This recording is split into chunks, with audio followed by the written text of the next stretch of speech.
ലൂക്കോസിന്റെ സുവിശേഷം 15-ാം അധ്യായം അതിന്റെ 22-ാം വാക്യം നമുക്ക് വായിക്കാം. Gospel according to Luke chapter 15 and verse 22. അപ്പൻ തന്റെ ദാസന്മാരോട് വേഗം മേൽത്തരമായ അങ്കി കൊണ്ടുവന്ന് ഇവനെ ധരിപ്പിപ്പീൻ. അപ്പൻ തന്റെ ദാസന്മാരോട് വേഗം മേൽത്തരമായത് കൊണ്ടുവന്ന് ഇവനെ ധരിപ്പിക്കുവീൻ. But the father said to his servants, bring forth the best robe and put it on him. അനുഗ്രഹിക്കപ്പെട്ട തിരുവചനത്തിനായി കർത്താവിനെ സ്തുതിക്കുക. We thank the Lord for this blessed scripture portion. വിശുദ്ധ ലൂക്കോസിന്റെ സുവിശേഷം വളരെ അനുഗ്രഹിക്കപ്പെട്ട ഒരു തിരുവെഴുത്തുകളാണ്. The gospel according to Saint Luke is a blessed scripture portion. കർത്താവായ യേശു പറയുന്ന നഷ്ടപ്പെട്ടു പോയ 3 കാര്യങ്ങളെ കുറിച്ച് അവിടെ കാണുവാൻ കഴിയുന്നുണ്ട്. We can see about 3 things that were lost that has been mentioned by Jesus Christ. ഒന്ന്, പിതാവിൽ നിന്ന് അകന്നുപോയ ഒരു മകൻ. One is a son who has gone away from the father. 2, നഷ്ടപ്പെട്ടു പോയതായ ഒരു ആട്. And 2 is a lamb that has been lost. അടുത്തത് നഷ്ടപ്പെട്ടു പോയതായ ഒരു drachma. And 3 is a coin that has been lost. ഈ തിരുവചനങ്ങളൊക്കെ നമുക്ക് നന്നായിട്ട് അറിയാവുന്ന ഭാഗങ്ങളാണ്. And we all know this scripture portion very well. എന്നാൽ പിതാവിൽ നിന്ന് അകന്നുപോയ മകൻ മടങ്ങി വരുന്നു. But the son is now coming back unto the father. മടങ്ങി വരുമ്പോൾ പിതാവ് തന്റെ ദാസന്മാരോട് പറയുന്ന വാക്കുകളാണ് നാം ഇവിടെ വായിച്ചു കേട്ടത്. And what we have heard right now is the word that has been uttered by the father unto his servants. ക്രൈസ്തവാഗോളത്തിൽ വളരെ പരിചയമുള്ള വേദഭാഗമാണ് ഇത്. This scripture portion is familiar to all those who are in Christian field. ഈ മുടിയനായ പുത്രന്റെ കഥ എന്നുള്ളത് എല്ലാവർക്കും അറിയാവുന്നതാണ്. Everybody knows the story of the prodigal son. എന്നാൽ നമ്മുടെ ചിന്താവിഷയം എന്തെന്ന് ചോദിച്ചാൽ, But if we ask what is the meditation today, അപ്പൻ തന്റെ ദാസന്മാരോട് വേഗം മേൽത്തരമായത് കൊണ്ടുവന്ന് ഇവനെ ധരിപ്പിക്കുവീൻ. the father said to his servants, bring forth the best robe and adorn him. മേൽത്തരമായ ധരിപ്പിക്കൽ എന്നുള്ള വിഷയമാണ് നമ്മുടെ ചിന്താവിഷയം. So our topic of meditation is the best adornment. മേൽത്തരം എന്ന് പറയുമ്പോൾ വിശിഷ്ടമായത് എന്ന് നമുക്ക് ചിന്തിപ്പാൻ കഴിയും. Best means the excellent adornment, വിലയേറിയത്. and it is precious. സ്വർഗീയ പിതാവ് നമുക്ക് വിലയേറിയ അനുഭവങ്ങളാണ് തന്നിരിക്കുന്നതല്ല. And heavenly father has given us a precious experiences. സ്വർഗം നമുക്ക് കനിഞ്ഞു തന്നിരിക്കുന്നതെല്ലാം വിലയേറിയത് തന്നെയാണ്.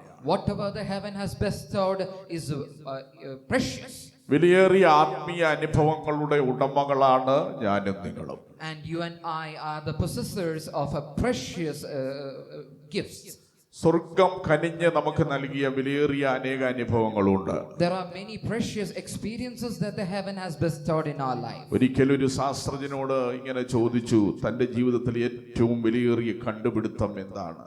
Once a question was asked unto a scientist, what is your greatest discovery? അദ്ദേഹം പറഞ്ഞു, രക്ഷകൻ എൻ്റെ ഉള്ളിൽ വന്നതാണ് എൻ്റെ ഏറ്റവും വലിയ കണ്ടുപിടുത്തം. He replied that Savior came into my life, that is the greatest discovery. യേശു ക്രിസ്തുവിനെ അറിഞ്ഞതാണ് ജീവിതത്തിലെ ഏറ്റവും വലിയ കണ്ടുപിടുത്തം.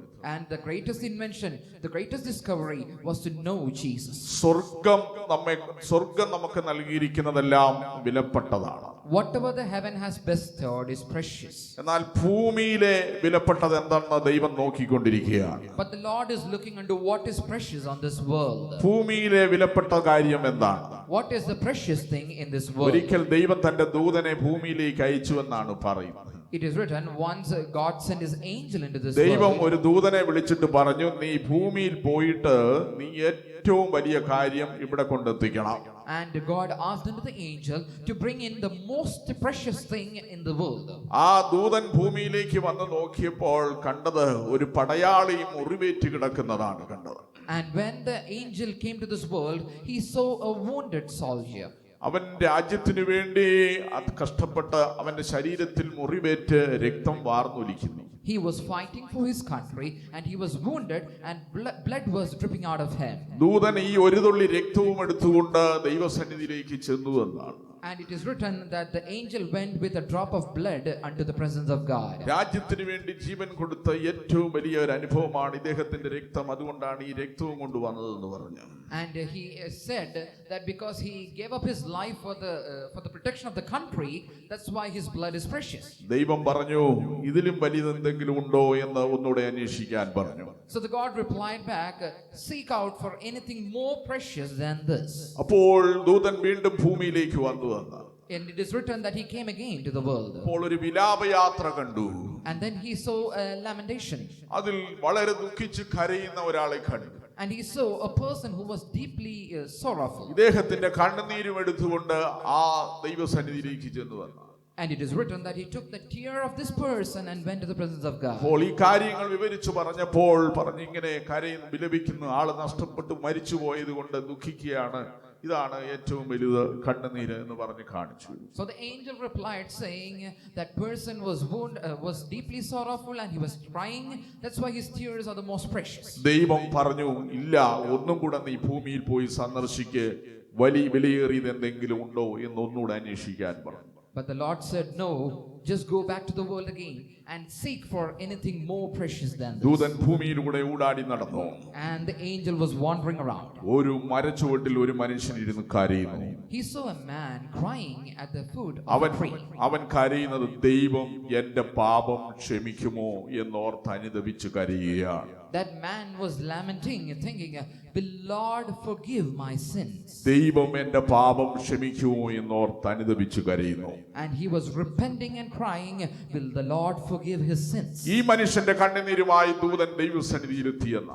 With this tear, the angel went to the presence of the Lord ഈ കാര്യങ്ങൾ വിവരിച്ചു പറഞ്ഞു. and explained all this. ദൈവം പറഞ്ഞു, ഇതാണ് ഈ ജീവിതത്തിൽ ഏറ്റവും, ലോകത്തിൽ ഭൂമിയിൽ വെച്ച് ഏറ്റവും വലിയ കാര്യം ഇതാണ്. And the Lord replied, this is the most precious thing in this തന്റെ world. പാപത്തെ ഓർത്ത് അനുദപിച്ച് കരയുന്നതാണ് ഭൂമിയിലെ ഏറ്റവും വലിയ അനുഭവം. The one who laments and repents about his sins and cries is the precious thing in this world. സ്വർഗം നമുക്ക് നൽകിയിരിക്കുന്നതെല്ലാം വിലയേറിയതാണ്. Whatever the heaven has bestowed is precious മേൽത്തരമായതാണ്. and it is glorious. എന്നാൽ നമ്മിൽ നിന്ന് വിലയേറിയ ഒന്ന് ആഗ്രഹിക്കുകയാണ്. But the Lord is seeking for something precious from അത് us. നമ്മുടെ അനുതാപത്തിന്റെ കണ്ണുനീരാണ്. And it is the tears of repentance. ദൈവസന്നിധിയിൽ കണ്ണുനീർ തൂകുന്ന ഒരുവനെ ദൈവം ഒരിക്കലും ലജ്ജിപ്പിക്കുകയില്ല. Because a person who sheds tears in the presence of God, the Lord will not let him to be ashamed. അനുദപിച്ച് കരയുക. He is crying and repenting. ആ കണ്ണുനീർ ദൈവസന്നിധിയിൽ ഏറ്റവും വിലയുള്ളതാണ്. Those tears are the most precious in the presence of the Lord. ഓ, ഇവിടെ ദൈവം നമുക്ക് നൽകിയിരിക്കുന്നതെല്ലാം മേൽത്തരമായതാണ്. Here, whatever the Lord has given in this world is precious. മേൽത്തരമായത് കൊണ്ടുവന്ന് ഇവനെ ധരിപ്പിക്കുവീൻ. And you have to adorn him with the best of the garments. എന്താണ് ഈ മേൽത്തരമായ ധരിപ്പിക്കലുകൾ? What are the best adornments? ഏറ്റവും വിശിഷ്ടമായ അനുഭവം ദൈവം നമ്മെ ധരിപ്പിച്ചിരിക്കുക. The Lord has adorned us with the most precious experiences. ആ വിഷയം നാം ഒന്ന് ഓർപ്പിച്ച് ഉണർത്തുവാൻ ആഗ്രഹിക്കുക. And I would like to remind them in front of you. ഒന്ന്, നാം മേൽത്തരമായി ധരിക്കുന്നത് ക്രിസ്തുവിനെ ധരിക്കണമെന്ന് ബൈബിൾ പറയുക. The first thing that we are adorned with the best is that we are adorning Christ. റോമാലേഖനം 13-ാം അധ്യായത്തിന്റെ 14-ാം വാക്യം വായിക്കുമ്പോൾ, When we come to the book of Romans chapter 13 and verse 14, when we read, കർത്താവായ യേശു ക്രിസ്തുവിനെ തന്നെ ധരിച്ചുകൊള്ളുവീൻ. കർത്താവായി യേശുക്രിസ്തുവിനെ തന്നെ ധരിച്ചുകൊള്ളുവീൻ. but ye put on the Lord Jesus Christ. യേശുക്രിസ്തുവിനെ ധരിക്കുക എന്ന് പറഞ്ഞാൽ അതിന്റെ അർത്ഥം എന്താ? What does it mean to adorn Jesus Christ? അല്പം കൂടെ വളരെ വ്യക്തമായി കൊലോസ്യ ലേഖനത്തിൽ പൗലോസ് പറഞ്ഞിട്ടുണ്ട്. It has been explained a little more clearly in Colossians. കൊലോസ്യർക്ക് എഴുതിയ ലേഖനം 3-ാം അധ്യായത്തിന്റെ 12-ാം വാക്യം വായിക്കുമ്പോൾ, The epistle written to the Colossian church chapter 3 and verse 12, when we read, അവിടെ ക്രിസ്തുവിനെ ധരിക്കണമെന്ന് പറയുന്ന ക്രിസ്തുവിന്റെ 5 വിധ സ്വഭാവങ്ങളെ കുറിച്ച് പറഞ്ഞിട്ടുണ്ട്. when it is said to put on Christ, it has been mentioned about the 5 characters of Christ. ഒന്ന്, യേശുക്രിസ്തുവിന്റെ മനസ്സലിവ്. One is the kindness, 2, ദയ. and then his humbleness, 3, താഴ്മ. and then his 4, സൗമ്യത. and then his meekness, 5, ദീർഘക്ഷമ. and fifthly long suffering. Oh, ദീർഘക്ഷമ. Long suffering. ഇതാണ് കർത്താവിന്റെ സ്വഭാവം. This is the character of God. യേശുവിന്റെ സ്വഭാവത്തെ നാം ധരിക്കണം. We have to adorn the characters of Christ. മേൽത്തരമായ ധരിപ്പിക്കലുകളാണ് ദൈവം നമുക്ക് തന്നിരിക്കുന്നത്. The Lord has given us the most precious adornments. ഒന്ന്, കർത്താവിന്റെ മനസ്സലിവ് നമുക്ക് വേണം. One, we should have the mercy of the Lord. നമ്മുടെ യേശു മനസ്സലിവുള്ളവനായിരുന്നു. Because Jesus was merciful. ഇന്ന് മനുഷ്യൻ മൃഗതുല്യരായി മാറിക്കൊണ്ടിരിക്കുകയാണ്. Today, human beings are becoming carnivores. മനസ്സലിവില്ലാത്ത ഒരു ലോകത്തിലാണ് നാം ജീവിക്കുന്നത്. Because they are living in a merciless world. മനുഷ്യൻ ക്രൂരന്മാരായി മാറിക്കൊണ്ടിരിക്കുകയാണ്. Man has become cruel. മനുഷ്യന്റെ സ്വഭാവങ്ങൾക്ക് വലിയ വ്യത്യാസം സംഭവിച്ചുകൊണ്ടിരിക്കുന്നു. And there is a greater deterioration in the character of a human being. മാനത്തോടിരിക്കുന്ന മനുഷ്യൻ വിവേകഹീനനായാൽ അവൻ നശിച്ചു പോകുന്ന മൃഗങ്ങൾക്ക് തുല്യനാത്രേ. An honorable man, if he loses his wisdom, is like unto a perishing animal. ഓ, മനുഷ്യനായി ജനിച്ചുവെങ്കിലും മൃഗതുല്യരായി ജീവിക്കുന്ന എത്രയോ പേരുണ്ട്. Many who are born like human beings but living like animals in this world. എന്നാൽ ദൈവവചനം പറയുന്നു മനസ്സലിയുള്ളവരായി ജീവിപ്പീൻ. But the word of God says that you should live mercifully. നിങ്ങളുടെ സ്വർഗീയ പിതാവ് മനസ്സലിയുള്ളവനായിരിക്കുന്നത് പോലെ നിങ്ങളും മനസ്സലിയുള്ളവരായിരിപ്പീൻ. Be ye merciful just as your heavenly Father is merciful. നമ്മുടെ ജീവിതത്തിലെ ക്രൂര സ്വഭാവങ്ങളെ നാം വിട്ടുകളയണം. We have to forsake all the cruel natures in us. മനസ്സലിവോടെ ജീവിക്കണം. And we should live mercifully. അത് ദൈവത്തിന്റെ സ്വഭാവമാണ്. Because it is the character of God. ഈ സ്വഭാവം യേശുവാണ് ഈ ലോകത്തിൽ വന്ന് വെളിപ്പെടുത്തിയത്. And this character was revealed by Jesus Christ in his world. യേശുവിനെ കുറിച്ച് പറയുന്ന അവൻ അദൃശ്യനായ ദൈവത്തിന്റെ പ്രതിമ എന്നാണ് പറഞ്ഞിരിക്കുന്നത്. About Jesus it has been mentioned he is the image of the invisible God. പ്രതിമ എന്നുള്ള വാക്കുകൊണ്ട് ഉദ്ദേശിക്കുന്നത്, When the word image is referred over there, അതിന്റെ മൂലഭാഷയിൽ അതിന്റെ അർത്ഥം in its root language it means സ്വഭാവത്തോടു കൂടിയുള്ള പ്രത്യക്ഷത എന്നാണ്. It means the incarnation along with the character. ദൈവത്തിന്റെ അതേ സ്വഭാവം യേശുവാണ് വെളിപ്പെടുത്തിയത്. It was Jesus who revealed the true natures of the Lord. നമ്മുടെ യേശു ആ പിതാവിന്റെ സ്വഭാവം മനസ്സലിവ് വെളിപ്പെടുത്തി. And the first thing that he revealed was mercy. അതുകൊണ്ടാണ് കർത്താവായ യേശു പറയുന്ന നല്ല ശമരിയക്കാരന്റെ കാര്യം പറയുന്നുണ്ട്. That's why Jesus refers about the good Samaritan. നല്ല ശമരിയക്കാരൻ മനസ്സലിഞ്ഞെന്നാണ് എഴുതിയിരിക്കുന്നു. It is written that the good Samaritan was Yeshu merciful. പല സന്ദർഭങ്ങളിൽ മനസ്സലിഞ്ഞതായി തിരുവചനത്തിൽ രേഖപ്പെടുത്തിയിട്ടുണ്ട്. We can see in many portions of the Holy Bible that Jesus became merciful. അതുകൊണ്ട് കർത്താവിന്റെ ദിവ്യ സ്വഭാവമായ മനസ്സലിവ് നമ്മുടെ ജീവിതത്തിൽ ഉണ്ടാകട്ടെ. Therefore, let us have that divine character of Christ being merciful. ക്രൂരമായ സ്വഭാവങ്ങളെ നമുക്ക് ഏറ്റുപറഞ്ഞ് ഉപേക്ഷിക്കാം. Let us confess and forsake all the cruel natures. അടുത്ത് ദയ എന്ന് പറഞ്ഞിരിക്കുകയാണ്. Nextly, it is mentioned അത് kindness. കർത്താവിന്റെ സ്വഭാവമായിരുന്നു. Again, it is a character of Christ. ദൈവത്തിന്റെ ദയായിരുന്നു യേശുവിൽ വെളിപ്പെട്ടത്. It was the kindness of the Lord that was revealed in നമ്മുടെ Jesus. ജീവിതയാത്രയിൽ നമ്മെ ഓർക്കുന്നത് ദൈവത്തിന്റെ ദയ മാത്രമേ ഉള്ളൂ. And the Lord remembers us in our walks of life because of his kindness. മനുഷ്യൻ എത്ര താഴ്ചയിലേക്ക് പോയാലും അവനെ ഓർക്കുന്നത് ദൈവത്തിന്റെ ദയയാണ്. Even if man goes through a low state, it is the Lord that remembers him because of നമ്മുടെ his kindness. താഴ്ചയിൽ നമ്മെ ഓർത്തവന് അവന്റെ ദയ എന്നേക്കുമുള്ളത്.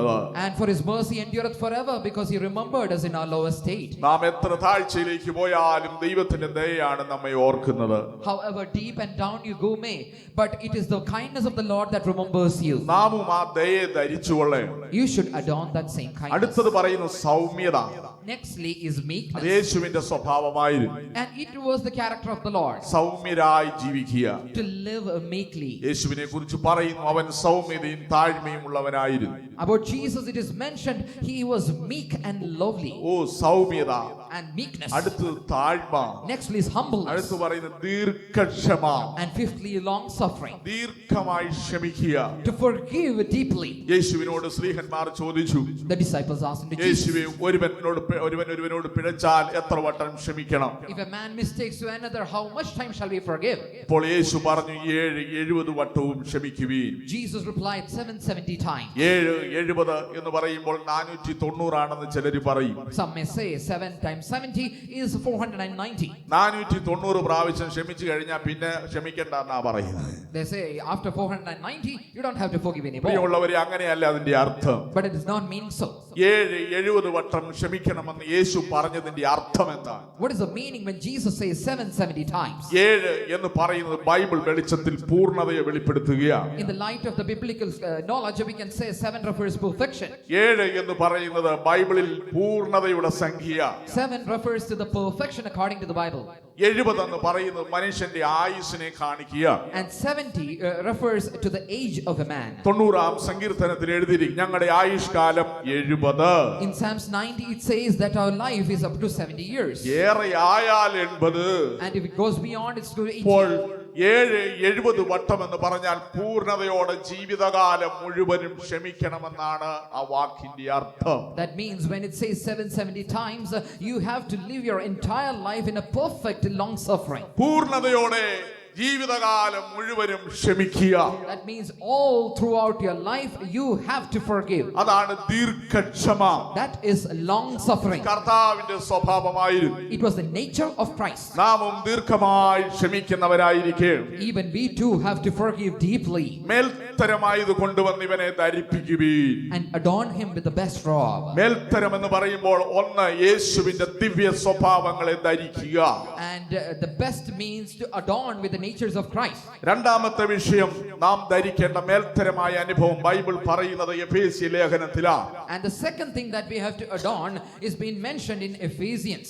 എഫേസ്യ ലേഖനം 4-ാം അധ്യായത്തിന്റെ 24-ാം വാക്യം വായിക്കുമ്പോൾ, When we come to Ephesians chapter 4 and verse 24, when we read, സത്യത്തിന്റെ ഫലമായ നീതിയിലും വിശുദ്ധിയിലും ദൈവാനുരൂപമായി സൃഷ്ടിക്കപ്പെട്ട പുതു മനുഷ്യനെ ധരിച്ചുകൊള്ളുവീൻ. പുതിയ മനുഷ്യനെ ധരിച്ചുകൊള്ളുവീൻ. that he put on the new man. ഓ, പുതിയ മനുഷ്യൻ. The new man. എന്താണ് പുതിയ മനുഷ്യൻ എന്ന് പറഞ്ഞാൽ? What does it mean we call the new man? പുതിയ മനുഷ്യൻ എന്ന് പറയുമ്പോൾ പഴയ മനുഷ്യനും ഉണ്ട്. That means there is an old man too. ഓ, പുതിയ മനുഷ്യൻ എന്ന് പറയുമ്പോൾ ഒരു പഴയ മനുഷ്യനും ഉണ്ട്. When there is a new man, there is an old man. പഴയ മനുഷ്യൻ എന്ന് പറയുന്നത് എന്താണ്? What is that old man? അവൻ ചതിമോഹങ്ങളാൽ വഷളായ മനുഷ്യനാണ്. And he has become carnal because of the wiles and deceit. എഫേസ്യ ലേഖനം 4-ാം അധ്യായത്തിന്റെ 22-ാം വാക്യം വായിക്കുമ്പോൾ, When we come to Ephesians chapter 4 and verse 22, we read, ചതിമോഹങ്ങളാൽ വഷളായ മനുഷ്യൻ. the man who has been corrupt according to the deceitful lust. അതാണ് പഴയ മനുഷ്യൻ. That is the old man. പലവിധമായ ചതിയിൽപ്പെട്ട് Because he was deceived ജീവിതത്തിൽ വഷളത്വം പ്രവേശിച്ചവർ. and there has been abomination in his life. എന്നാൽ അവൻ പുതിയ മനുഷ്യനായി തീരണം. But he has to become a new man. ഒരുവൻ ക്രിസ്തുവിലായാൽ അവൻ പുതിയ സൃഷ്ടി. If anyone is in Christ, he becomes a new creation. പഴയത് കഴിഞ്ഞുപോയി. And the old has passed away. ഒരുവൻ ക്രിസ്തുവിലായാൽ അവൻ പുതിയ സൃഷ്ടി. If one has become to Christ, he becomes a new creation. പഴയത് കഴിഞ്ഞുപോയി. And the old has passed away. ഒരിക്കലും പഴയതും പുതിയതും കൂടെ ഒന്നിച്ചു പോകത്തില്ല. The old and the new cannot go along. ഒരിക്കൽ ഒരാൾക്ക് ഭയങ്കര വണ്ണം, ശരീരഭാരം, വെയിറ്റ് കൂടുകയാണ്. Once a person, he was very obese. അദ്ദേഹം ഡോക്ടറിന്റെ അടുക്കൽ ചെന്നു. He went to the doctor. Doctor പറഞ്ഞു, ഒരു കാര്യം ചെയ്യും, ഞാനൊരു പുതിയ ഡയറ്റ് തരാം. So the doctor replied, I'll give you a new diet. ഇതിന് പ്രകാരം ഭക്ഷണം കഴിച്ചാട്ടെ. And you should eat accordingly. അപ്പോൾ ശരീര വെയിറ്റ് നിയന്ത്രിക്കാൻ പറ്റും. So that you can control your body weight. ഇത്ര മാസം കഴിക്കണമെന്ന് പറഞ്ഞു. And told him to eat this diet for a long month. ആ ഡോക്ടർ പറഞ്ഞ ദിവസം വരെയും കഴിച്ചിട്ട് ഇദ്ദേഹത്തിന് യാതൊരു ശരീര വെയിറ്റിനും കുറവുണ്ടായില്ല. But after following all the diets, his weight was not lost. വീണ്ടും ഡോക്ടറിന്റെ അടുക്കലേക്ക് പോയി. And he went to the doctor again. Doctor, എന്റെ ഈ ശരീര വെയിറ്റിന് ഒരു കുറവുമില്ല. So the doctor, he said, doctor, my weight is not getting lost. വീണ്ടും കൂടുന്നതേ ഉള്ളൂ. It is increasing. അപ്പൊ ഡോക്ടർ ചോദിച്ചു, So the doctor asked, എങ്ങനെയാണ് കഴിച്ചത്? how did you eat? ഞാൻ പറഞ്ഞത് ഡയറ്റിൻ പ്രകാരമാണ്. Did you eat according to the diet I said? അതെ അതെ അതെ അതെ, അതിനകത്ത് ഒരു മാറ്റവും വരുത്തിയിട്ടില്ല. I have not made a change. Correct ആയിട്ട് അതുപോലെ തന്നെ. I followed it as per it. ഡോക്ടറിന് സംശയം വന്നു. The doctor had it. Doctor ചോദിച്ചു, പഴയത് ഒഴിവാക്കിയിട്ടാണോ പുതിയത് ഡയറ്റ് കഴിച്ചത്? So the doctor asked, did you avoid the former diet? പുള്ളി പറഞ്ഞില്ല, പഴയതിന്റെ പുറത്താണ് പുതിയതും കൂടെ കഴിച്ചത്. No, he said he added on to it. പഴയതും പുതിയതും കൂടെ ഒന്നിച്ചൊരിക്കലും പോകത്തില്ല. The old and the new cannot go along. അതുകൊണ്ട് യാതൊരു പ്രയോജനവുമില്ല. There is no use of it. അതുകൊണ്ട് പുതിയ മനുഷ്യൻ എന്ന് പറയുമ്പോൾ പുതുക്കം പ്രാപിച്ചതാണ്. Therefore, the man that is new should be a renewed person. മനസ്സിന് പുതുക്കമുണ്ട്, There's a renewing in the mind, ഹൃദയത്തിന് പുതുക്കമുണ്ട്, a renewal in your heart, ജീവിതത്തിന്റെ എല്ലാ അവസ്ഥയ്ക്കും പുതുക്കമുണ്ട്.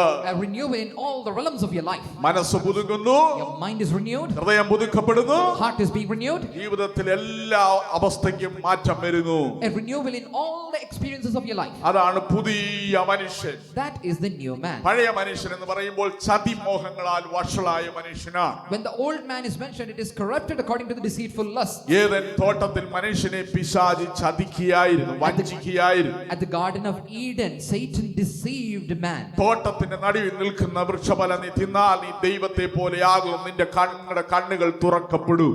And if you eat from the fruit of the tree that is in the middle of the garden, your eyes shall be opened and you shall become like God. ഇല്ലാത്ത പരസ്യമൊക്കെയും പിശാച് അവിടെ പറയുക. And Satan is giving a good advertisement to him.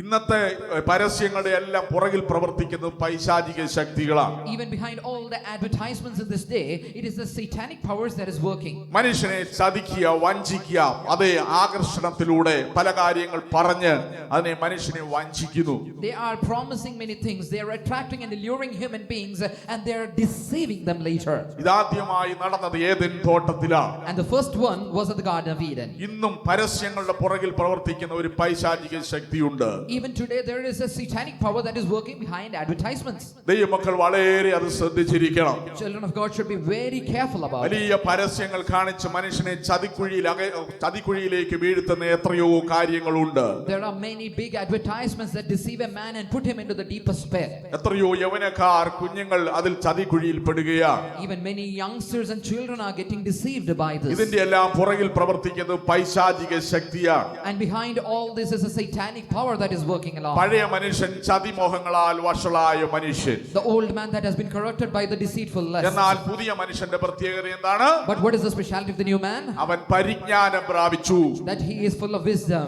എന്താണ് യഥാർത്ഥ പരിജ്ഞാനം? What is the true wisdom? ദൈവത്തെ കുറിച്ചും ദൈവപുത്രനെ കുറിച്ചുള്ള അറിവാണ് യഥാർത്ഥമായ പരിജ്ഞാനം. The knowledge about God and the knowledge about the Son of God. സങ്കീർത്തനത്തിൽ പറയുന്നു, ഈ പരിജ്ഞാനം എനിക്ക് അത്യത്ഭുതമാകുന്നു, ഗ്രഹിച്ചുകൂടാതെ വണ്ണം ഉന്നതമായിരിക്കുന്നു. In Psalms it is written, this knowledge is vast that my mind cannot decipher. ഈ പരിജ്ഞാനം അത്യത്ഭുതമായിരിക്കുന്നു, എനിക്ക് ഗ്രഹിച്ചുകൂടാതെ വണ്ണം ഉന്നതമായിരിക്കുന്നു. This wisdom is vast and wonderful that my minds cannot comprehend. അതാണ് ദൈവ പരിജ്ഞാനം. That is the wisdom of God. പരിജ്ഞാനം പ്രാപിച്ച പുതിയ മനുഷ്യനെ, പുതുക്കം പ്രാപിച്ച പുതിയ മനുഷ്യനെ ധരിക്കണം. Therefore we have to receive the new man which is adorned with the fullness of wisdom. മേൽത്തരമായത് കൊണ്ടുവന്ന് ഇവനെ ധരിപ്പിക്കുവീൻ. Adorn him with the best of the raw. പുതിയ മനുഷ്യനെ ധരിക്കുന്നു, അതാണ് മേൽത്തരമായ അനുഭവം. Adorned with the new man is called the precious experience. വീണ്ടും അതേ മേൽത്തരമായ അനുഭവം ഉയരത്തിലെ ശക്തി ധരിക്കുക എന്നുള്ളതാണ്. And nextly the precious experience that we have to be adorned with is the power from above. ഈ ശക്തിയെ ബലം എന്ന് യെശയ്യാ പ്രവാചകൻ പറഞ്ഞിട്ടുണ്ട്. And this power has been referred as strength by prophet Isaiah. ലൂക്കോസിന്റെ സുവിശേഷം 24:49 വാക്യത്തിൽ യേശു പറഞ്ഞു, In Gospel according to Luke chapter 24 verse 49, Jesus uttered, ഉയരത്തിൽ നിന്ന് ശക്തി ധരിക്കുവോളം. until you receive the power from above. വായിച്ചാട്ടെ. നിങ്ങളോ ഉയരത്തിൽ നിന്ന് ശക്തി ധരിക്കുവോളം നഗരത്തിൽ പാർപ്പീൻ എന്നും അവരോട് പറഞ്ഞു. ഉയരത്തിൽ നിന്ന് ശക്തി ധരിക്കുവോളം. Until you be endued with the power from high. യെശയ്യാ പ്രവാചകൻ എന്താണ് പറയുന്നത്? What is prophet Isaiah saying? യെശയ്യാ പ്രവചനം 52:1 വാക്യം വായിക്കുമ്പോൾ, The book of prophet Isaiah chapter 52 and verse 1 when we ബലം read, ധരിച്ചുകൊള്ളുവീൻ. be adorned with strength. സിയോനെ ഉണരുക ഉണരുക, നിന്റെ ബലം ധരിച്ചുകൊള്ളുക. ബലം ധരിച്ചുകൊള്ളുക. Put on thy strength. അപ്പോൾ ഉയരത്തിലെ ബലം നാം ധരിക്കണം. Therefore we should put on the strength from above. ഉയരത്തിലെ ശക്തി നാം ധരിക്കണം. We should put on the power from above. ഉയരത്തിലെ ശക്തി എന്താണ്? What is the power from above? അത് പരിശുദ്ധാത്മാവാണ്. It is the Holy Ghost. ദൈവശക്തിയാണ്. It is the power of God. അത് പരിശുദ്ധാത്മാവിനെ പ്രാപിക്കുന്ന അനുഭവമാണ്. And it is the experience of receiving that Holy Ghost. പരിശുദ്ധാത്മാവ് ഒരുവന്റെ ശരീരത്തിലേക്ക് ഇറങ്ങുമ്പോൾ, When the Holy Ghost descends into a person's അവന്റെ life, ശരീരം പൂർണ്ണമായി ചലിക്കുന്നു. his body starts to move. പൂർണ്ണമായിട്ട് അവനെ പരിശുദ്ധാത്മാവാണ് നിയന്ത്രിക്കുന്നത്. And he is completely guided by the Holy Ghost. പരിശുദ്ധാത്മാവിനെ ധരിക്കുന്ന അനുഭവമാണ്. And it is the experience of adorning with the Holy Ghost. ദൈവത്തിന്റെ പരിശുദ്ധാത്മാവാകുന്ന ശക്തിയെ നാം ധരിച്ചുകൊള്ളണം. We have to adorn with the power of the Holy Ghost.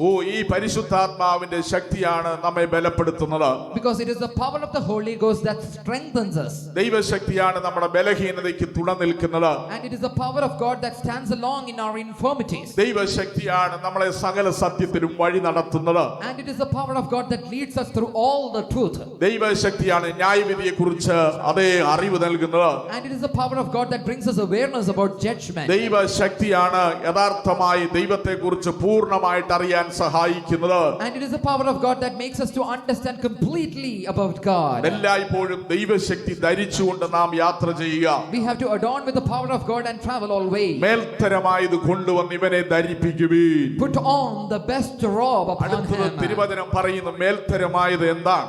Nextly, what is the word of God saying about the best? എഫേസ്യ ലേഖനത്തിൽ പൗലോസ് രേഖപ്പെടുത്തിയിരിക്കുന്നത് ഇങ്ങനെയാണ്. In Ephesians, St. Paul has written likewise. എഫേസ്യ ലേഖനം 6-ാം അധ്യായത്തിന്റെ 11-ാം വാക്യം വായിക്കുമ്പോൾ Ephesians chapter 6 and 11, when we read, ദൈവത്തിന്റെ സർവ്വ ആയുധ വർഗം ധരിക്കണമെന്നാണ് എഴുതിയിരിക്കുന്നത്. it is written to put on the whole armor of God.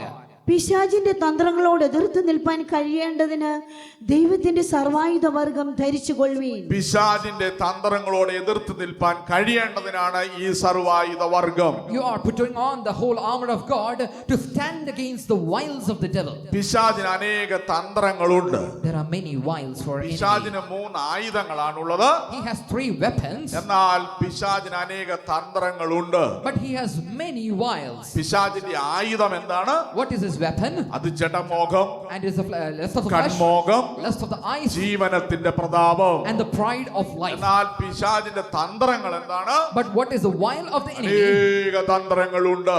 He has many wiles. വിശുദ്ധ ബൈബിൾ നാം സസൂക്ഷ്മം പഠിച്ചാൽ If we examine the Bible, ഏതാണ്ട് 10ഓളം പിശാചിന്റെ തന്ത്രങ്ങൾ പ്രാധാന്യമായി നമുക്ക് കാണുവാൻ കഴിയും. we can mainly see 10 kinds of wiles of the enemy. പിശാചിന്റെ തന്ത്രങ്ങളെ നിങ്ങൾ അറിയാത്തവരല്ലോ. You shall not be ignorant of the wiles of the devil. അതുകൊണ്ട് ദൈവത്തിന്റെ സർവായുധ വർഗം ധരിക്കണം. Therefore put on the whole armor of God. ആ സർവായുധ വർഗത്തിൽ എന്തെല്ലാം അടങ്ങിയിട്ടുണ്ട്? What all are included in that armor? അവിടെ സത്യമുണ്ട്, There is truth, അത് നീതിയുണ്ട്, there is righteousness, സമാധാനമുണ്ട്, there is peace, വിശ്വാസമുണ്ട്, there is faith. ഇങ്ങനെ ഇത്യാദി വിഷയങ്ങളുണ്ട്. All these are included. അപ്പോ ദൈവത്തിന്റെ സർവായുധ വർഗം നാം ധരിച്ചുകൊള്ളേണം. Therefore you have to put on the whole armor of God. സത്യം എന്ന് പറയുന്ന ഒന്നുണ്ട്. There is one called truth. ജീവിതത്തിൽ സത്യം ഉണ്ടായിരിക്കണം. You should have truth in your life. ഓ സത്യം എന്നുള്ള 2 അക്ഷരമേ ഉള്ളൂ എങ്കിലും Although it is composed of 2 words, വലിയ മർമ്മമാണിത്. it has a great mystery within. ഓ സത്യത്തെ മറയ്ക്കുവാൻ ഒരിക്കലും വ്യാജത്തിന് കഴിയത്തില്ല. False cannot cover up or hide the truth. ഞാൻ ഒരിക്കൽ ഇങ്ങനെ യാത്ര ചെയ്തു പോകുമ്പോൾ Once when I was journeying, ഒരു വീടിന്റെ മതിലിൽ എഴുതി വെച്ചിരിക്കുന്നു, on the wall of a house it was written, സത്യത്തെ മറയ്ക്കുവാൻ വ്യാജത്തിന് കഴിയത്തില്ല. the false cannot hide up or cover up the ജീവിതത്തിൽ truth. സത്യം ആവശ്യമാണ്.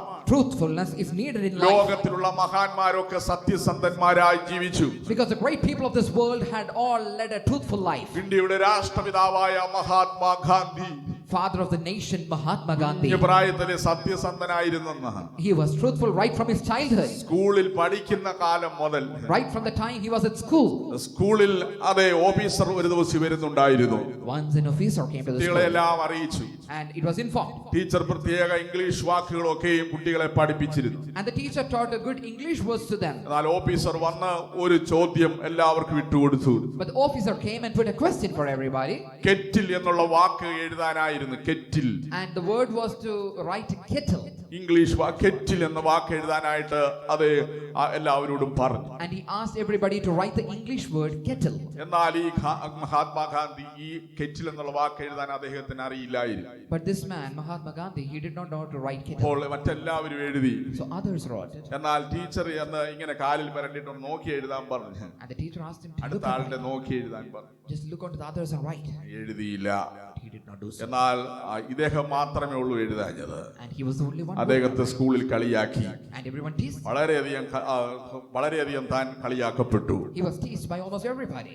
താൻ ആകപ്പാടെ ഭാരപ്പെട്ടു. And he was burdened. എന്നാൽ പിന്നീട് തന്റെ സത്യസന്ധതയാണ് തന്നെ ജീവിതത്തിൽ ഏറ്റവും വലിയവനാക്കിയത്. But it was his truthfulness that made him the most exalted man. ഇന്ത്യയുടെ ഏറ്റവും വലിയ അഭിമാനമായി അദ്ദേഹം നിലകൊള്ളുകയാണ്. He has been the most prideful person, the pride of the അദ്ദേഹത്തിന്റെ nation. ജീവചരിത്രത്തിൽ അത് രേഖപ്പെടുത്തിയിട്ടുണ്ട്. It is even mentioned in his autobiography. തന്റെ സത്യാന്വേഷണ പരീക്ഷണം എന്നുള്ള പുസ്തകത്തിൽ അത് അടങ്ങിയിട്ടുണ്ട്. It is included in the book My Experiments of Truth. പ്രിയമുള്ളവരെ, എത്രയോ യാഥാർത്ഥ്യം, And it is true. സത്യം, Truth. അടുത്തത് നീതി, Nextly is righteousness, സമാധാനം, peace, അടുത്തത് വിശ്വാസം. faith. ഇതെല്ലാം സർവായുധ വർഗമാണ്. All these are the armor of God. ഇതിനെ നാം ധരിക്കുക. You have to put on this armor. ദൈവിക സമാധാനത്തിൽ സൂക്ഷിക്കപ്പെടുക. You have to be guarded in a divine peace. ദൈവിക സമാധാനം. Divine peace. മുമ്പ് നാം ഒരു സങ്കീർത്തനം വായിച്ചല്ലോ. Earlier we read a psalm. 46-ാം സങ്കീർത്തനം. Psalm 46. അതിനകത്ത് പറയുന്നത് കേട്ടില്ലേ? Didn't we read നാം what അത് ഏറ്റു വായിച്ചു. and we repeated? പർവ്വതങ്ങൾ അത് കുലുങ്ങും, And the mountain shall shake സമുദ്രമധ്യേ വീഴും, and it shall fall in the rivers. എന്നാലും എന്റെ ഹൃദയം ഭയപ്പെടുകയില്ല. But my heart shall not be പ്രതികൂലങ്ങളും worried. പോരാട്ടങ്ങളും നിറഞ്ഞ ഒരു ലോകത്തിലാണ് നാം ജീവിക്കുന്നത്. We are living in a world full of persecutions and oppressions. വായിച്ചാട്ടാ വാക്യം. Shall we read? പർവ്വതങ്ങൾ കുലുങ്ങി സമുദ്രമധ്യേ വീണാലും പർവ്വതങ്ങൾ കുലുങ്ങി സമുദ്രമധ്യേ വീണാലും അതിലെ വെള്ളം ഇരച്ചു കലങ്ങിയാലും അതിന്റെ കോപം കൊണ്ട് പർവ്വതങ്ങൾ കുലുങ്ങിയാലും നാം ഭയപ്പെടുകയില്ല. നാം ഭയപ്പെടുകയില്ല. We will not fear. അപ്പോൾ ദൈവിക സമാധാനം. So a divine peace. ഒരു ദൈവപൈതന് ദൈവിക സമാധാനമുണ്ട്. A child of God will be having divine ഈ peace. 46-ാം സങ്കീർത്തനം എത്രയോ പ്രസക്തമായ സങ്കീർത്തനമാണ്. How important is Psalms 46? India രാജ്യം അടുത്തിടയിൽ വാങ്ങിച്ച യുദ്ധവിമാനം രാജ്യത്തിനായി സമർപ്പിച്ചപ്പോൾ ഈ 46-ാം സങ്കീർത്തനം വായിച്ചാണ് ഈ യുദ്ധവിമാനം സമർപ്പിച്ചത്. When the fighter jet was bought recently by India, on its dedication, this psalm was read and dedicated. എത്രയോ യാഥാർത്ഥ്യം. How true ആ it is. വാക്യങ്ങൾ ഓരോന്ന് വായിച്ചു നോക്കിയാൽ If you read all the verses, അവൻ ഭൂമിയിലെ യുദ്ധങ്ങളെ നിർത്തൽ ചെയ്യുമെന്ന് എഴുതിയിരിക്കുക. it is written, he makes the wars to be ceased. ലോകരാജ്യങ്ങൾ തമ്മിൽ യുദ്ധമാണ്. There is war everywhere. തമ്മിൽ ജാതി ജാതിയോട് പോരാടുക. And the nation against nation. ഇതെല്ലാം പ്രശ്നങ്ങളാണ് ലോകത്തിൽ നടന്നുകൊണ്ടിരിക്കുന്നത്. Many troubles in this world. കലാപരൂഷിതമായ അന്തരീക്ഷമാണ്. A world full of violence. എവിടെ നോക്കിയാലും സ്വസ്ഥതയിൽ. There is no peace. കുടുംബത്തിൽ സമാധാനമില്ല. No joy in the family. വ്യക്തിപരമായി എടുത്താൽ സമാധാനമില്ല. No peace in the personal life. രാജ്യത്തിൽ സമാധാനമില്ല. No peace in the country. എന്നാൽ ദൈവിക സമാധാനമാകുന്ന സർവായുധ വർഗം നാം ധരിച്ചുകൊള്ളേണം. But we should put on the whole armor of God with the divine peace. അടുത്തത് നാം ധരിക്കേണ്ട മേൽത്തരമായ അനുഭവം. The next thing that we have to put on, അതെ, സ്നേഹം ധരിക്കണമെന്ന് എഴുതിയിരിക്കുക. it is written to put on love. കൊലോസ്യ ലേഖനം 3-ാം 14-ാം വാക്യം. Colossians chapter 3 and verse 14. എല്ലാറ്റിനും മീതെ സമ്പൂർണതയുടെ ബന്ധമായ സ്നേഹം ധരിപ്പീൻ. സ്നേഹം. You have to put on ഈ charity. സ്നേഹം ഏതാണ്? Which is this love? Calvary സ്നേഹമാണ്. It is a love of Calvary. ദൈവ സ്നേഹം. The love of God. ദൈവ സ്നേഹം വർണ്ണിപ്പാൻ വാക്കുകൾ പോരാ. Words are not enough to beautify the love ഒരിക്കലൊരു of God. സൺഡേ സ്കൂൾ ആനിവേഴ്സറിക്ക് Once in a Sunday school anniversary, കൊച്ചു ബാലനാണ്. a small lad, അവൻ ദൈവസ്നേഹം വർണ്ണിപ്പാൻ വാക്കുകൾ പോരാ, നന്ദി ചൊല്ലി തീർക്കുവാൻ ജീവിതം പോരാന്ന് പറഞ്ഞ് പാട്ടുപാടി. he sang the song, words are not enough to describe, Yeah. life is not enough to ഇത്ര describe. മനോഹരമായ രീതിയിൽ ഇരുന്നവരെല്ലാം ഇങ്ങനെ ഈ കുഞ്ഞിനെ നോക്കിക്കൊണ്ടേയിരുന്നു. All those who were seated were looking on this ആ child. ദൈവ സ്നേഹം വർണ്ണിപ്പാൻ വാക്കുകൾ പോരാ, Words are not enough to describe the love of നന്ദി God. ചൊല്ലി തീർക്കുവാൻ ജീവിതം പോരാ. Life is not enough to express gratitude. ദൈവ സ്നേഹം. The love of God. ദൈവത്തിന്റെ സ്നേഹം എന്ന് പറയുമ്പോൾ എന്താണ്? What does it mean to be called the love of ഒരു God? മാതാവിന്റെ സ്നേഹമാണ്. It is like a mother's love. അമ്മയുടെ സ്നേഹം. Like a mother. അമ്മയുടെ സ്നേഹം എത്ര വലുതാണ്? How great is the love of the mother?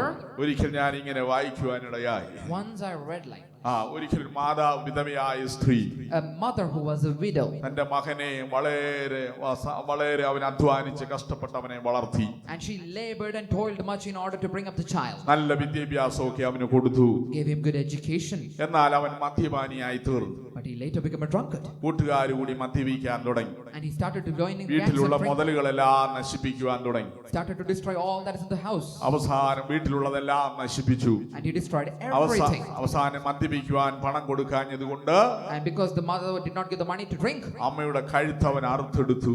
he even slaughtered her. ഈ കഴുത്തും കൊണ്ട് ഇങ്ങനെ ജീവനുള്ള തലയുമായിട്ട് ഓടുകയാണ്. And with this head he is running. ഓടുന്ന അവസ്ഥയിൽ And as he was running, അവന്റെ കാല് തട്ടി വീണെന്നാ പറയുന്നു. it is said that he fell down. അപ്പോൾ അമ്മ ചോദിച്ചു, So the mother asked, മോനെ നിനക്ക് വല്ലം പറ്റിയോ? did any harm happen to you? മകനെ നിനക്ക് വല്ലതും പറ്റിയോ? Son, are you harmed? അതാണ് അമ്മയുടെ സ്നേഹം. That's the love of a mother. ആ ജീവനുള്ള തല ചോദിച്ചെന്നാ പറയുന്നത്. That head was asking. ഇവൻ കാല് തട്ടി വീണപ്പോ ചോദിച്ചെന്നാ പറയുന്നത്. When he fell stepping on a stone, it says, മോനെ നിനക്ക് വല്ലതും പറ്റിയോ? Son, are you? അതാണ് അമ്മയുടെ സ്നേഹം. That's the love of. അതാണ് കാൽവറിയിലെ സ്നേഹം. That's the love at Calvary. ദൈവ സ്നേഹം നമ്മുടെ ഉള്ളിൽ തിങ്ങി നിറയുക. The love of God should be filled in our hearts. കർത്താവിന്റെ സ്നേഹത്തെ നാം ധരിക്കണം. We have to adorn the love of God. Bible പറയുന്ന വ്യാജ സ്നേഹമുണ്ട്. But the Bible says about feigned love. റോമാലേഖനം 12-ാം അധ്യായത്തിന്റെ 9-ാം വാക്യത്തിന്റെ പ്രാരംഭ ഭാഗം വായിക്കുമ്പോൾ When we come to Romans chapter 12, verse 9 in the beginning portion, when we read, സ്നേഹം നിർവ്യാജമായിരിക്കണം. let your love be unfeigned. സ്നേഹം നിർവ്യാജമായിരിക്കട്ടെ. സ്നേഹം നിർവ്യാജമായിരിക്കട്ടെ. Let your love be without a dissimulation. കാൽവറിയിലെ സ്നേഹത്താൽ നാം നിറയപ്പെടണം. You should be filled with the love of Calvary. കാൽവറിയിലെ സ്നേഹത്തിന്റെ പ്രത്യേകത എന്താണ്? What is the speciality of the love of Calvary? ദൈവസന്നിധിയിൽ പ്രവേശിച്ച നമ്മുടെ ചീഫ് പാസ്റ്റർ ആയിരുന്ന ബഹുമാനപ്പെട്ട ടി.യു. അപ്പച്ചൻ ഇങ്ങനെ പറയുമായിരുന്നു. Late chief pastor, Pastor T.U. Apachan, he used to say likewise. കാൽവറിയിലെ സ്നേഹം എന്ന് പറയുന്നത് തലച്ചോറില്ലാത്ത സ്നേഹമാണ്. The love of Calvary is a brainless love. എന്ന് പറഞ്ഞാൽ കാൽവറി എന്ന് പറയുന്നത് തലയോടിടം എന്ന് പറയുന്ന സ്ഥലത്താണല്ലോ യേശുവിനെ ക്രൂശിച്ചത്. Because Calvary is a place which was referred to as a skull. തലയോട്ടിയുടെ ഷേപ്പാണെന്നാ പറയുന്ന ആ സ്ഥലത്തിന്. That place, that hill had the shape of a skull. അതാണ് തലച്ചോറില്ലാത്ത സ്നേഹം. And a brainless love. ആരോഗ്യമുള്ള ഒരു മനുഷ്യന് A healthy man, 1 kilo 300 gram തലച്ചോറുണ്ട്. he has a brain weighing 1 kilo and എന്നാൽ 30 pounds. കാൽവറി സ്നേഹം എന്ന് പറയുന്നത് But the love of Calvary, തലച്ചോറില്ലാത്ത സ്നേഹം. it is a brainless ഈ love. തലച്ചോറിനകത്ത് And within this brain, പഴയ കാര്യങ്ങളെല്ലാം പഴയതും പുതിയതും എല്ലാം ഇങ്ങനെ സ്റ്റോക്ക് ചെയ്ത് വെച്ചിരിക്കുക. you have stocked up all the memories. അതുകൊണ്ടാണ് ചിലർ പ്രായമായി കഴിയുമ്പോൾ പഴയ കാര്യം മാത്രം പറയും. That's why some people in their old age, they only ബാക്കിയെല്ലാം say അങ്ങ് things. സ്റ്റക്കായി പോകും. All the other things are stuck. പണ്ട് അതായത് ഇപ്പൊ 90 വയസ്സുള്ള ഒരാളാണ് പഴയ കാര്യങ്ങൾ പറയുന്നതെങ്കിൽ If a person is 90 is saying about the old things, പണ്ട് സ്കൂളിൽ പോയ കാര്യങ്ങൾ മുതൽ ഇങ്ങനെ പറഞ്ഞുകൊണ്ടിരിക്കുക. they will be saying about all the things back in their പഴയ school. കാര്യങ്ങളെല്ലാം ഓർപ്പിക്കുന്നത് തലച്ചോറാണ്. Because it's the brain that's reminding them. ആ തലച്ചോറില്ലാത്ത സ്നേഹം, But a brainless, അതാണ് കാൽവറി സ്നേഹം. that is the love of Calvary. പഴയ കാര്യങ്ങളൊന്നും ഓർക്കുന്നില്ല. Not remembering the former things, പിൻപിലുള്ളതിനെ എല്ലാം മറന്ന് forsaking what was behind, മുൻപിലുള്ളതിനെ പരമവിളിയുടെ ലാക്കിലേക്ക് ഓടുകയാണ്. and going to that high calling, ദൈവ സ്നേഹം ധരിച്ചുകൊണ്ട് and adorning with the love of God, പരമവിളിയുടെ വിരുദിനായി ലാക്കിലേക്ക് ഓടുന്നു. running to obtain the prize of the race. പരമവിളിയുടെ വിരുദിനായി ലാക്കിലേക്ക് ഓടുന്നവർ കരമുയർത്തി ഹല്ലേലൂയ പറയട്ടെ. പരമവിളിയുടെ വിരുദിനായി ലാക്കിലേക്ക് ഓടുകയാണ്. And they are calling to obtain the prize of the high calling. അതെ, ദൈവ സ്നേഹം ധരിച്ചുകൊള്ളുവീൻ. Be adorned with the love of God. അടുത്തത് വിശുദ്ധ ബൈബിൾ പറയുന്നു പ്രത്യാശയെ ധരിക്കണം. Nextly, the Holy Bible says to adorn with hope. പ്രത്യാശയെ ധരിക്കാൻ പറ്റുമോ? Can you adorn hope? തെസ്സലോനിക്കർ എഴുതിയ 1-ാം ലേഖനം The first epistle written to the Thessalonians, 5-ാം അധ്യായത്തിന്റെ chapter 5, 8-ാം വാക്യത്തിന്റെ അവസാന ഭാഗത്ത് 8th verse and the final portion. ശിരസ്ത്രമായി രക്ഷയുടെ പ്രത്യാശയും ധരിച്ചുകൊണ്ട് രക്ഷയുടെ പ്രത്യാശയും ധരിച്ചുകൊണ്ട്. And you have to put on the hope of salvation. നമ്മുടെ രക്ഷയ്ക്ക് ഒരു പ്രത്യാശയുണ്ട്. So there is a hope of salvation. നമ്മൾ രക്ഷിക്കപ്പെട്ടു എങ്കിലും ആ രക്ഷിക്കപ്പെട്ടതിൽ നമുക്കൊരു പ്രത്യാശയും. Although we are saved, we have a hope in that salvation. ഒരിക്കലും രക്ഷയുടെ പ്രത്യാശ നാം നഷ്ടപ്പെടുത്തി കളയരുത്. We should never lose that hope of salvation. ആ രക്ഷയുടെ കർത്താവ് നമ്മെ രക്ഷിച്ച അനുഭവത്തെ നാം ഓർത്തുകൊണ്ട് എപ്പോഴും കർത്താവിനെ സ്തുതിക്കണം. We should always meditate the experience where the Lord has saved us, and we should be grateful to God. എന്റെ കർത്താവ് എന്നെ രക്ഷിച്ച ദിവസം, The day when the Lord saved me, ആ രക്ഷയുടെ പ്രത്യാശ ഉണ്ടായിരിക്കും. we should have that hope. എന്താണ് രക്ഷയുടെ പ്രത്യാശ? What is the hope of salvation? പേര് ജീവന്റെ പുസ്തകത്തിൽ എഴുതിയിരിക്കുക. That your name is written in the book of life. പേരെവിടെ എഴുതിയിരിക്കുകയാണ്?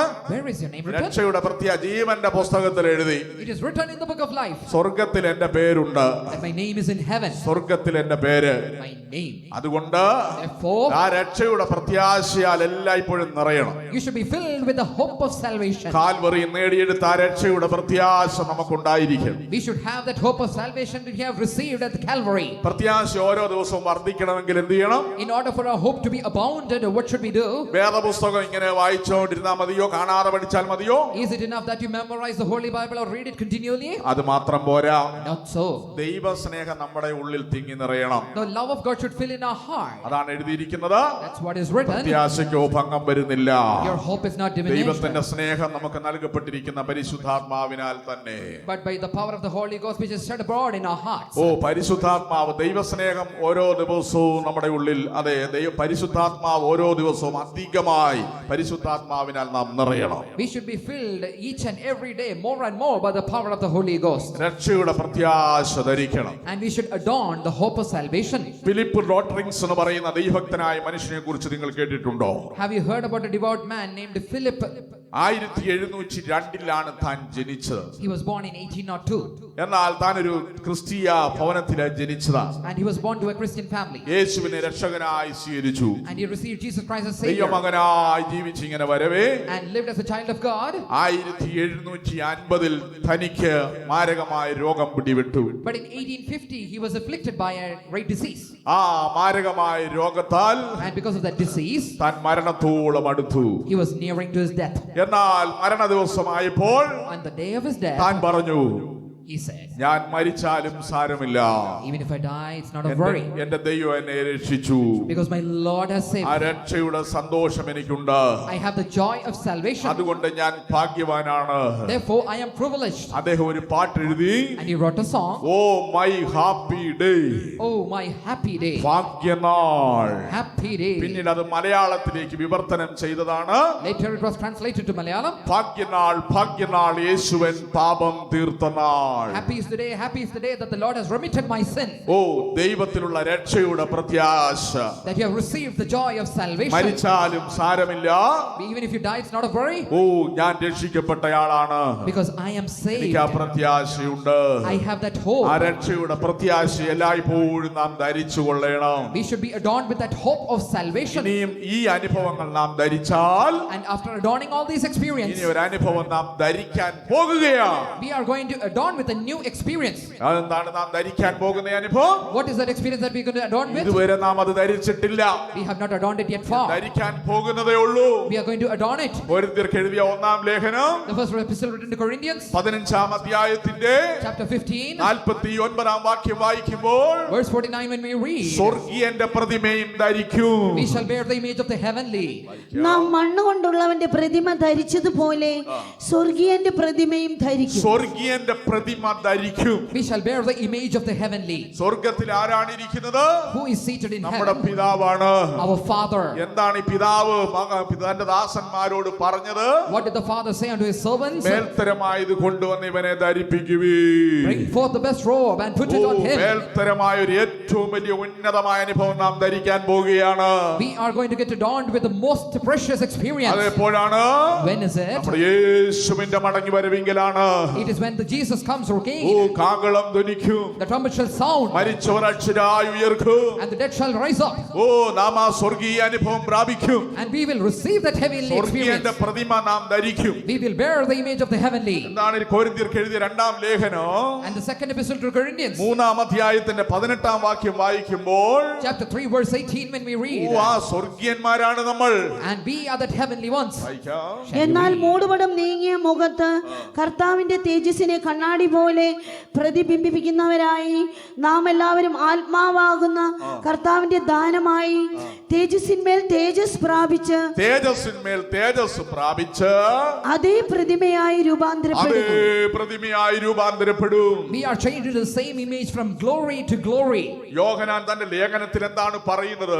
And what is John saying in his epistle? യോഹന്നാന്റെ 1-ാം ലേഖനം 3-ാം അധ്യായം 2-ാം വാക്യം വായിക്കുമ്പോൾ, 1 John chapter 3, verse 2, when we oh read, പ്രിയമുള്ളവരെ നാം ദൈവമക്കളാകുന്നു. beloved ones, we are the sons of God. വായിച്ചാട്ടെ. പ്രിയമുള്ളവരെ, നാം ഇപ്പോൾ ദൈവമക്കളാകുന്നു. നാം ഇന്നതാകുമെന്ന് ഇതുവരെ പ്രത്യക്ഷമായില്ല. അവൻ പ്രത്യക്ഷനാകുമ്പോൾ അവൻ പ്രത്യക്ഷനാകുമ്പോൾ നാം അവനെ താൻ ഇരിക്കും പോലെ തന്നെ താൻ ഇരിക്കുന്നത് പോലെ തന്നെ കാണുന്നതാകൊണ്ട് അവനോട് സദൃശ്യന്മാരാകും. അവനോട് സദൃശന്മാരായി തീരും. When he shall appear, we shall be like him, for we shall see him as he is. അതാണ് സ്വർഗീയന്റെ പ്രതിമ.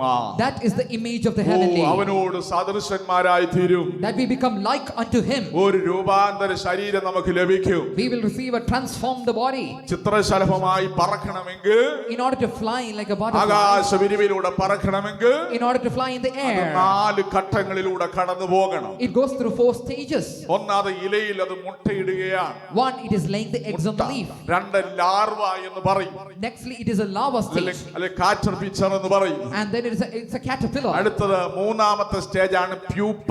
And the 3rd stage is എന്ന് പറഞ്ഞാൽ ആ മുട്ട ഇടുന്ന ആ ഇല എല്ലാം കൂടെ ചുരുണ്ട് അതിനകത്തിരിക്കുന്ന സമാധി അടഞ്ഞിരിക്കുന്ന അനുഭവം. That means it is going to another stage where the leaf where it was surrounded by it. ഒരു ദിവസം ഈ ഇലയെല്ലാം തുറന്ന് ആ കൂട് തുറന്ന് ചിറകൊക്കെ കിളുത്ത് ആകാശത്തിലേക്ക് പറന്നുയരുന്ന മനോഹരമായ ചിത്രശലഭം. But one day it will break off the leaves, it will get out of it, and it will fly like a beautiful butterfly. ഒരു ചിത്രശലഭത്തിന് ഇത്രയും സ്റ്റേജുകൾ ജീവിതത്തിൽ ഉണ്ടെങ്കിൽ, If all the butterflies have such a stage in their life, നിസാരമായ ഒരു ജീവിയാണല്ലോ ഈ ചിത്രശലഭം. although it is a silly creature, അത് മുട്ടയിടുന്നു, മുട്ടയായി തീരുന്നു. it puts eggs, അത് ലാർവയായി തീരുന്നു. it turns to larva, അത് പ്യൂപ്പയായി മാറുന്നു. then it's transformed to pupa, അത് ചിറകുകളെടുത്ത് അതേ നീലാകാശത്തിലേക്ക് പറന്നുയരുന്നു. and then it spreads out its wings and flies into the blue sky. ഒരു നിസാര ജീവിക്ക് ഇത്രയധികം രൂപാന്തരങ്ങൾ സംഭവിക്കുന്നെങ്കിൽ, If a silly creature goes through such a transformation, അനാദി നിർണയമായ ദൈവത്തിന്റെ ദൃഷ്ടിയിലുള്ള മനുഷ്യന്, the man who has been in the vision of the forehand knowledge of God, എത്രയധികം ജീവിതത്തിന്റെ രൂപാന്തരങ്ങൾ സംഭവിക്കേണ്ട അനുഭവങ്ങളുണ്ട്. how much more shall we be transformed in our life? അതാണ് പറന്നുയരുന്ന അനുഭവം. തേജസ്സിന്മേൽ തേജസ് പ്രാപിച്ച് അതേ പ്രതിമയായി രൂപാന്തരപ്പെടുന്ന അനുഭവം. And that is the experience of changing from glory to glory and receiving the image of the heavenly and flying aboard. അതെപ്പോൾ സംഭവിക്കുന്നു? When shall it happen? കർത്താവിന്റെ വരവിങ്കൽ സംഭവിക്കുന്നു. It happens in the coming of the Lord. കർത്താവിന്റെ ഗംഭീരനാദം മധ്യാകാശത്ത് മുഴങ്ങും. When the trumpet of the Lord shall sound in the midair, അതേ പ്രതിമയായി ദൈവഭക്തന്മാർ രൂപാന്തരപ്പെടും. the devout men shall transform like unto him. എത്ര പേർക്ക് ആ പ്രത്യാശയുണ്ട്? How many of you have that hope? മേൽത്തരമായത് കൊണ്ടുവന്ന് നമ്മെ ധരിപ്പിച്ചിരിക്കുകയാണ്. He has put on the best robe upon us. അപ്പൻ തന്റെ ദാസന്മാരോട് പറഞ്ഞു, The father said unto the servants, ഇവനോ മരിച്ചവനായിരുന്നു, he was dead, എന്നാൽ ഇപ്പോൾ ഇവൻ ജീവിച്ചിരിക്കുന്നു. but he is alive evermore. അതുകൊണ്ട് ഇവനെ മേൽത്തരമായത് കൊണ്ടുവന്ന് ധരിക്കുവീൻ. Bring forth the best robe and put it on him. മേൽത്തരമായത് കർത്താവ് നമ്മെ ധരിപ്പിച്ചിരിക്കുകയാണ്. The Lord has adorned us with the best robes. സ്വർഗീയമായ അനുഭവങ്ങളാൽ കർത്താവ് നമ്മെ ധരിപ്പിച്ചിരിക്കുന്നു. He has adorned us with heavenly experiences. ഇനി നിത്യമായ ഒരു അനുഭവം നാം ധരിക്കാൻ പോകുകയാണ്. And we are going to put on an eternal experience. കർത്താവിന്റെ വരവിങ്കലാണ്. And it is in the coming of the Lord. ആ നാളും നാഴികയും ഏറ്റവും അടുത്തിരിക്കുന്നു. The time and the hour is nigh. ലോക സംഭവങ്ങൾ വിളിച്ചറിയിക്കുന്നു. The incident of the world called out. ക്ഷാമം, ഭൂകമ്പം, And earthquakes and famine. മഹാവ്യാധി, Pestilence. യുദ്ധം, യുദ്ധസ്തുതി, Wars and sounds of war. എന്നിവ കേട്ടുകൊണ്ടിരിക്കുകയാണ്. We are hearing it already. കർത്താവിന്റെ കാഹള ശബ്ദം മാറ്റൊലി മുഴങ്ങിക്കൊണ്ടിരിക്കുകയാണ്. And the trump of the Lord is going to be sounded very soon. ദൈവഭയത്തോടെ നമുക്ക് ജീവിക്കാം. Let us live with the fear of the Lord. പ്രത്യാശയെ നമുക്ക് പുതുക്കാം. Let us renew our hope. കർത്താവിനോട് നമുക്ക് അടുക്കാം. Let us draw nigh to the Lord. ആരാധനയുടെ കൂടാനുള്ള അവസരം ദൈവം തന്നതാണ്. And the Lord has given us an opportunity to worship നമുക്ക് the എത്ര Lord. ആരാധന ലഭിക്കുമെന്ന് അറിഞ്ഞുകൂടാ. We do not know how much more we should worship. കർത്താവിന്റെ വരവിനായി നമുക്ക് ഒരുങ്ങാം. Let us be prepared for his coming. ദൈവശക്തിക്ക് ഇടം കൊടുക്കാം. Give room for the power of the Lord. നിമിഷങ്ങൾ നമുക്ക് നമ്മുടെ കണ്ണുകളെ അടയ്ക്കാം. Close our eyes for a while. അതേ സ്വർഗ്ഗത്തേക്ക് നമുക്ക് നോക്കാം. And look into the heaven. പ്രത്യാശയെ നമുക്ക് പുതുക്കാം. Renew the hope. ദൈവ സ്നേഹത്തെ നമുക്ക് ധരിക്കാം. Be filled with the power of the Lord. ദൈവിക സമാധാനത്തിൽ സൂക്ഷിക്കപ്പെടാം. Let us be kept in divine peace. മറ്റുള്ളവരോട് നമുക്ക് ക്ഷമിക്കാം. Let us forgive another. പ്രത്യാശയോടെ ജീവിക്കാം. Let us live with the hope. Yeshu വരാറാ. Jesus is Yeshu coming വരാറാ. forth. Jesus is coming നമുക്ക് forth. ഒരുങ്ങാം. Let us be prepared for it. ദൈവം നമ്മെ അനുഗ്രഹിക്കട്ടെ. May the Lord bless us with